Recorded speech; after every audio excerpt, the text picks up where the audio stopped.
এখন বাজে রাত 11:30। আর বাড়ির সামনে দেখো একদম জমজমাট পরিবেশ। তোমাদেরকে আগেই বলেছিলাম যে বাড়ির সামনে দিয়ে গাড়ি দাঁড়িয়ে যায়।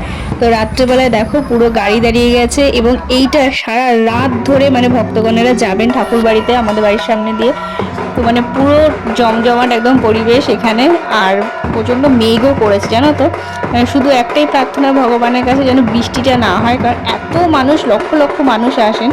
বৃষ্টি হলে পরে তাদের থাকাটা খুব সমস্যা হয়ে যাবে।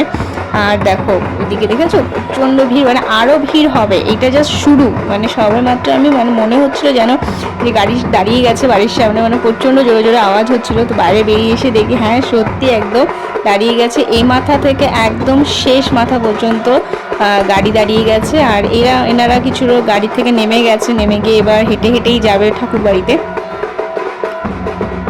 এতক্ষণ ধরে মেলা মেলা মনেই হচ্ছিল না, এইবার এখন মনে হচ্ছে না বারণী মহামেলা সত্যি আজকে থেকে শুরু হলো। মানে সারা রাত যাবে, খুব ভালো লাগে জানো তো এই জিনিসটা। মানে এইটার অপেক্ষায় থাকে যে কতক্ষণ বাড়ির সামনে গাড়ি দাঁড়াবে আর আমরা বেশ একটু মজাও করবো। মানে খুব ভালো লাগে। দেখো দেখো একদম পুরো রাস্তায় গাড়ি দাঁড়িয়ে গেছে, পুরো রাস্তা।